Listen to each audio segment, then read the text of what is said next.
might want to take a look at this orientation manual. Edward runs a tight ship, but the benefits package is excellent. Thank you, my dear. You know, it's really cost-efficient in the long run, Michael, if you treat your employees well, assuming that they perform up to your expectations. Okay. So, how was your first day of work? You know, I'm pleased because you're both diligent and you're focused and you're eager to learn. Thank you. Abby was great. I just sat here. Michael, you're just getting acclimated. You're going to be fine. Edward, I'm glad I caught you. We have business to discuss. And you just happened to come to my office to do it. Well, I ran into you too, Michael. This is about your ELQ stock. I just need to straighten up my desk. Nice to see you, Carly. No. You stayed here because some of this may pass across your desk. Carly, Michael needs to have control of those shares immediately. I'm going to have Asher transfer the account directly into your name and give you a crash course in portfolio management. Technically, Michael cannot have those shares till he's 30 years old. Here a little early, aren't you, Mom? Well, it's pretty obvious you're checking up on me. Fine, then consider myself caught. This job is a huge step, and I want to make sure it's in the right direction. Michael and Abby are both showing real promise. You tell Carly about your day, Abby. I figured out the phone system. So far, so good. I counted 2 hawks and 10 seagulls. That's all I got. This clearly is not the job for you.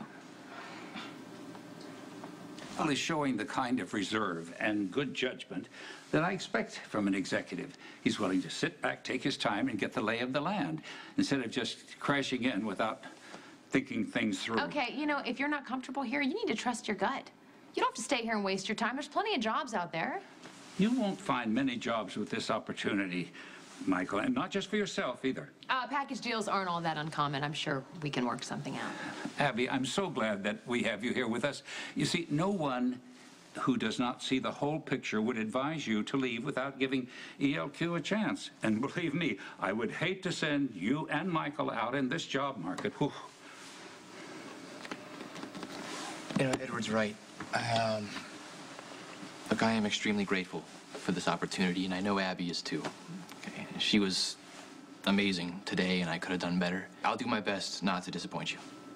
That's all I'll ever ask, son. Let's get some dinner and go over this orientation package. Sure. Let me just clean up my cubicle. Okay. See you tomorrow, Mr. Quartermain. Bright and early. Work home on your first day. Well, HR told us to both look this one over, and I need to memorize all the names and telephone extensions of everyone in our department. You're loving this, aren't you? It's a respectable job, Michael. That means a lot to both of us. Well, you won't be answering phones for long once Edward sees how great you are. I just want to prove that I deserve the job, you know, even if Edward only hired me to get to you. No, that makes no sense to me. I mean, you're hardworking, dedicated, ambitious. And I get the junior executive office just because I'm a quartermain. Not that I'm complaining. I'd gladly sit around all summer if it helps you. I appreciate that. But, you know, you might as well try and learn something as long as you're there helping me out. Could come in handy sometime, you know, unless you want to spend the rest of your life counting seagulls. Michael, you gotta help me, mate. I'm desperate. I'm so sorry to interrupt. It's okay. I need to review this stuff, so Okay, go ahead. great. Thank you. So, Michael, Christina's got it into her head that we're more than friends. She's determined to believe that we're embarking on some sort of romance, and she won't take no for an answer. Well, can you blame her? I mean, you didn't send her home when she showed up on your flight to DR, you went to her graduation party, and you showed up at her house last night.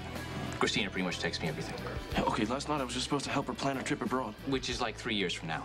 Look, if you tell her no more often, maybe she'll get the message. That's the point. I'm handling this like an idiot. Like, I mean, I just caught Anthony Zakara hassling Christina and on Baker Street. Wait, Anthony was hassling Christina? Yeah, so I grabbed him, spun him around, and threatened to kill him. I don't think Christina's gonna hear that as a no. What did Anthony say to Christina? I don't know. I didn't hear all of it.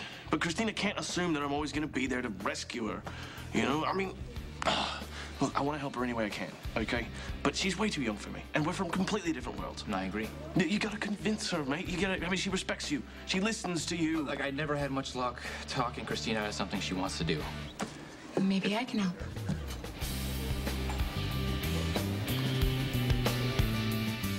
Well, why don't you get involved with somebody closer to your own age? That way, Christina will understand that there's no reason to keep hitting on you. That is a great idea. That's a great idea.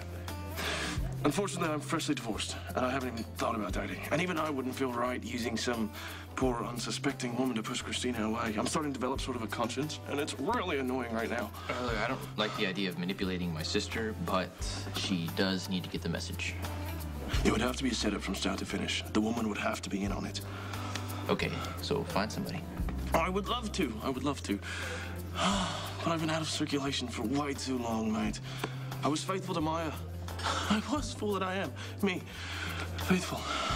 I don't even know who I could ask to pretend to be involved with me. I could do it. This... You know, let me just talk to Christina again. Maybe she'll listen this time. Christina is very determined. You know, Ethan's the perfect guy to crush on. He drives both parents crazy. Yeah, but if Christina pushes Sonny any further, things will get ugly for me. Yeah, my dad blew up Johnny's car when he thought that Christina was sleeping with him. He might not do that again, but who knows? Do you think Carmeron's hurt much?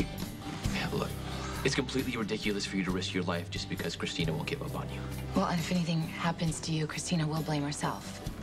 All right, the simplest solution is just to leave town. But for once in my life, I kind of want to stay put. If we decide to do this, how will it work? I'd pretend to cheat on you with Ethan, let Christina catch us.